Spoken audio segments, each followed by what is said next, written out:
What's up guys, welcome to a new video. In this video I kind of want to talk about how I got into Hotshot business and what I did before. Before I started Hotshot, I used to work, I did car service. So I had personal clients that I drove to and from the airport, sporting events, pretty much anywhere they needed to go. Kind of like a personal chauffeur. I also did Uber as well at the same time. And this was back before the COVID pandemic started. So whenever the pandemic started, that business completely died down, and that's when I started looking for other work.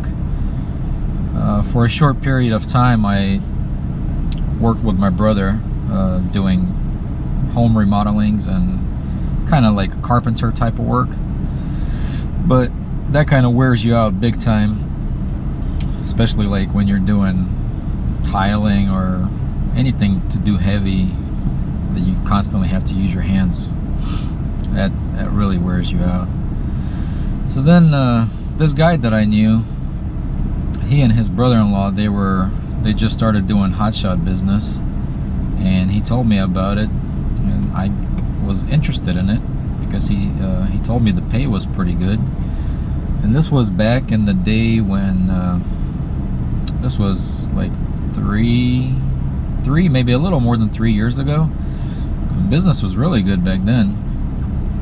So I went on a 2-week ride with them, kind of ride along just to see what it's like and kind of get a hands-on type of feeling. And I kind of liked it because I've never been a type of person that like to work inside a building. I don't like to be inside buildings when I'm working. I like to be in different places all the time. Kind of like a freedom type of thing. You're not like enclosed or stuck in one spot. So I drove with them for 2 weeks. I liked it. It didn't seem really hard. Yeah, there are some hard things when you have to tarp if it's a heavy load or a tall load, and you have to throw a tarp on it. You know, that gets a little challenging, but no big deal.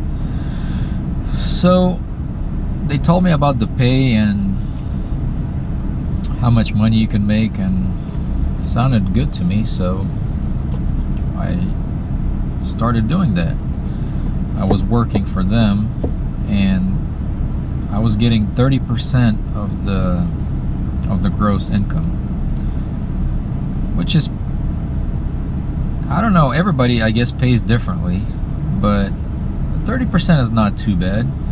I didn't have any expenses. I didn't have to pay for fuel, any toll roads. I didn't have to pay. They took care of all of that. I was just pretty much getting 30% of the gross, and that's it, with no expenses. The only expense was food. So that's how I got started into doing hotshot. So these guys, they made me sign a contract. You know, they wanted me to work at least a year with them. So I signed the 1-year contract, and they asked for me to, if I was going to quit, to give them a 2 months notice, you know, so they can find another driver, so their truck isn't just sitting around and, you know, they're not losing money on it, which is very understandable. So I signed the contract with that kind of agreement and started working. We also made an agreement that if I would do the oil changes on a truck myself, any kind of, you know, small maintenance, they would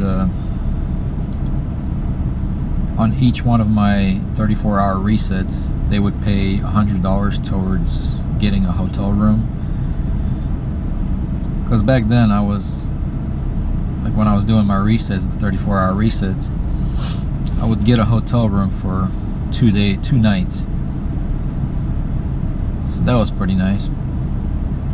So I figured I would do that. You know, no big deal changing oil on a truck. It's not that hard. One day out of nowhere, they told me, let's meet up. We have a proposition for you, or kind of a business proposal. type of thing. So I was kind of interested to see what they had to say. So pretty much they told me that somebody gave them an offer to buy that truck and a trailer that I was working with, and they wanted to give me a chance to buy it out from them and work under their company, under their authority. So I pretty much used their company name to get loads for myself. I'm pretty much working on my own, just using their company name to get loads. Because when you start your authority, the first 6 months it's really hard to get loads because you're new, and brokers, they don't want to give you loads because you're a brand new company. You have no experience pretty much. So it was a 2020 Ram 3500 with a Big Tex 40-foot gooseneck trailer. They told me somebody offered them, I think, around $90,000 to buy the truck and the trailer, which the truck already had like 250,000 miles on it. And they offered for me to buy it at that price, you know, make a small deposit and then just pay them monthly for it. So I thought about it, and that just didn't sound good to me. They pretty much told me, you're either buying this from us or look for another job. You know, I figured that since in the contract, this was already after a year of the contract was already expired. But I figured, you know, like a normal person, if you're asking me to give you 2 months notice if I'm leaving, you know, give me some notice to find another job, right? You can't just say either buy this from us and work, or we're selling it to someone else and you just find another job. It's like an ultimatum, you know? It's like you either buy or go look for another job. So I told them, you guys can sell that truck to whoever you want, and I just left. And I started looking for my own truck, which was kind of hard to find because these Ram 3500s with the high output engine and the Aisin transmission, they're rare. There's just not a lot of them around, and they're not cheap. They've gone up in price quite a bit. I mean, it's really hard to buy that particular truck for under 100,000. Majority of them are between 95,000 and 100, 105. I've seen some places at 110,000, which is kind of outrageous. So I did some searching. I found one in I think I found one in Kentucky. I put a deposit on it. That one was either 93 or around $95,000. It was a Laramie Ram 3500 2022. But they said I can't pick up the truck yet. We can't do paperwork on it until a recall is taken care of, because that truck had a recall and there were no parts available, which is kind of bizarre. So I kept on looking around to see if there were any other trucks while they were waiting for parts for that recall. And I found this truck, the one that I currently have. I can't remember exactly. I think it was Ohio, somewhere in Ohio.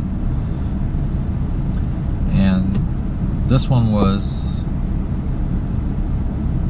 I can't remember for sure. My sticker says 100,000 on it, $100,500, but I think there was something additional on top of that that made it 103,000. So I put a deposit on this truck, and then within a week, I think, my dad and we flew out to Ohio and we picked up the truck and drove it back home. And at the same time, I was looking for a trailer, and I wanted a trailer with an air ride, just because some of the loads previously that I was driving, or not driving, but my dispatcher, when I was working for the company that I was working for, some of the loads were being denied because they required air ride. So I figured, you know, an air ride trailer is going to ride a lot better and smoother. Plus, you might be able to get some more loads. So I was looking specifically for an air ride trailer, and I found this PJ trailers that I've got. It's a 40-foot gooseneck. It's got air ride on it, and it's got the lift axle function. And I found that in Oklahoma City. It was $35,000 for this trailer. So put a deposit on that and drove the truck out there, picked up the trailer, went back home. At this time, I already applied for the authority. I was just waiting for an approval. So I wanted to answer a couple questions that I've been asked about my truck. How much was the truck? So yeah, the truck was $103,000 roughly. And what are my payments like on a truck? So my truck payments are almost $1,600 per month. It's like 1,590 something. So roughly $1,600 I pay for the truck per month. My trailer, it's a $35,000 trailer. I pay $500 per month on that. Do I like my trailer? I was asked. Yes, I do like it. It's a nice trailer. It rides very smooth. The air ride is amazing. I will make a completely separate video on my trailer a little bit later. But yeah, I do like the trailer. It's a very nice trailer. Would I get a different trailer if I had to do it again? Of course I would like a different trailer, but it's outrageously expensive. It's you know, Diamond C makes amazing trailers, really nice ones, but they're just outrageously expensive.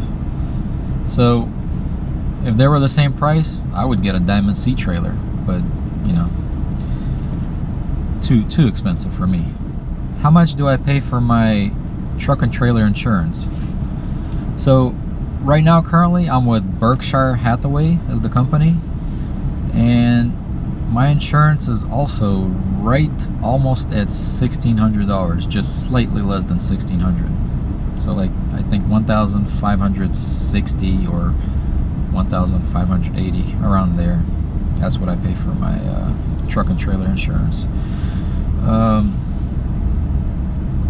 My renewal is going to be in October, and I already got some quotes, and it's going to be cheaper than what I pay now. So my truck and trailer, they're registered in Missouri, but I live in Florida. The reason I did it in Missouri is because it's a lot cheaper.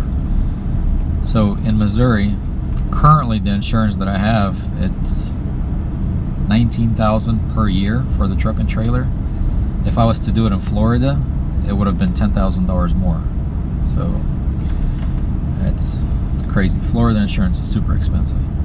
Yeah, but I just got a quote for new insurance, and it was like around $16,000 for the truck and trailer, just slightly over $16,000, which is quite a bit of savings, almost $3,000. How do I find loads to pick up, and how do I choose my loads?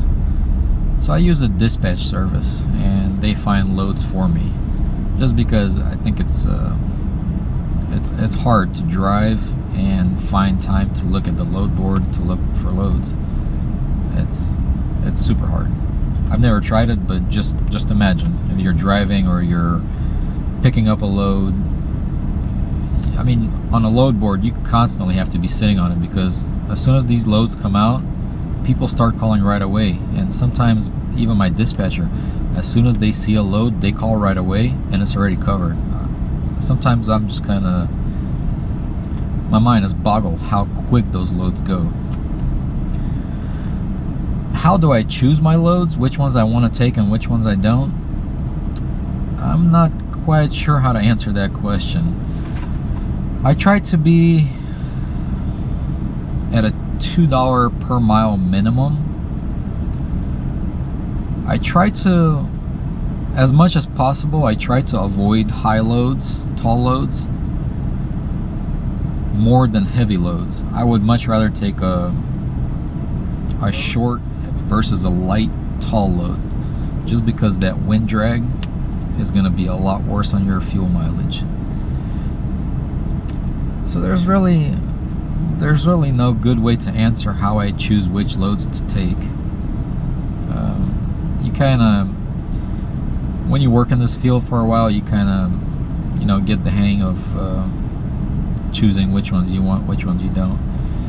But I mean, overall, if a load is paying at least $2 per mile and it's going to a decent area, you know, there's no reason to say no to it. Did I get my CDL license before I started, was one of the questions. No, I first started when I was working for the company that I worked for. It was a non-CDL hotshot driving, so we couldn't pick up more than, I think, 8,000 pounds on a trailer, just to stay under 26,000 pounds.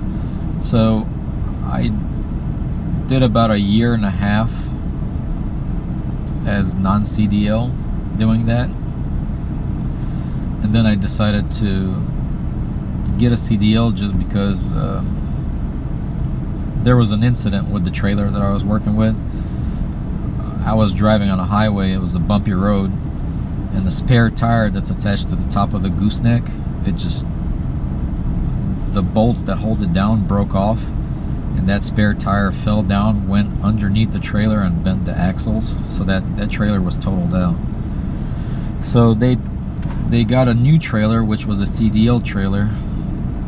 So for that reason, I got my CDL license, and I was able to get my CDL license right before the rules for requirements for CDLs changed, because now I think you have to go to the CDL driving school in order to be able to apply for a CDL.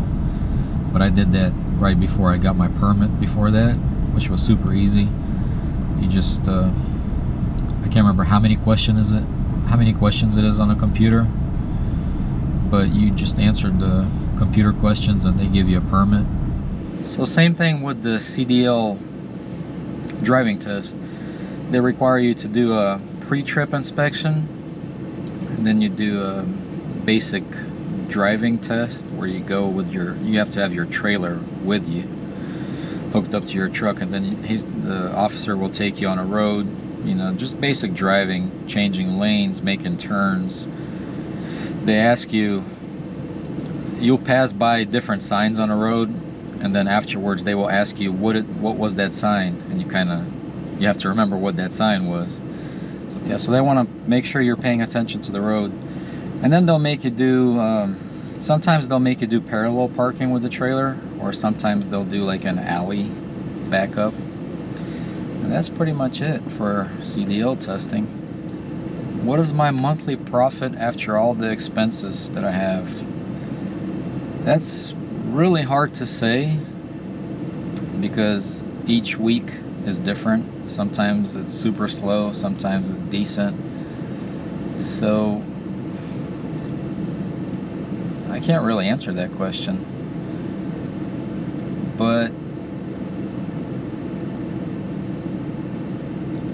on average, I think on average per month, after all the expenses, it's between 10 and 15,000 on average. That's you know, when work is decent. Plus, you know, everybody's is going to be different because everybody's going to have different payments for trucks, trailers, insurance. So it's going to be different for everybody.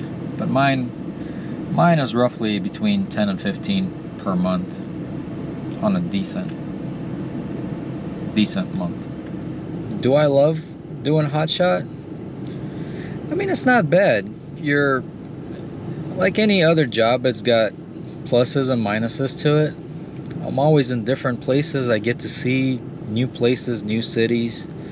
On my 34-hour resets, I get to enjoy different food places that I go to eat, and just see everything, you know, all the different new scenery that you see. It does get tough in the winter time, you know, especially when it's snowing. That's really the times that I do not love what I'm doing, because, you know, in the winter time, especially being on an open flatbed trailer, when you start getting freezing rain and those straps freeze, and then you have to take them off of your load, it gets kind of challenging. Or if the tarp is on and then you get freezing rain, that's not fun, especially when you gotta fold the tarp back up. It does get challenging, like when you're in windy cities with tarps, because it becomes like a parachute and it wants to fly away. So for those reasons, I don't enjoy this job. But other than that, it's not bad. I mean, it gets it pays bills, you know. It's like any other job. You work, you pay your bills. When there are good loads and you're constantly moving, that's the times you enjoy this job. When you have to sit around and there's nothing going on, you start hating it. So downtime is not fun. So guys, I hope I was able to answer some of your questions. I'm sure there's plenty more questions that might need to be answered. But comment down below if there's anything else you want to know. I'd be happy to answer it. And once again, thank you for watching the video. I appreciate you guys' support. It really helps me out. And for anybody that's new to the channel, please consider subscribing. And if you guys enjoyed the video, please hit the like button. And I'll see you in the next video.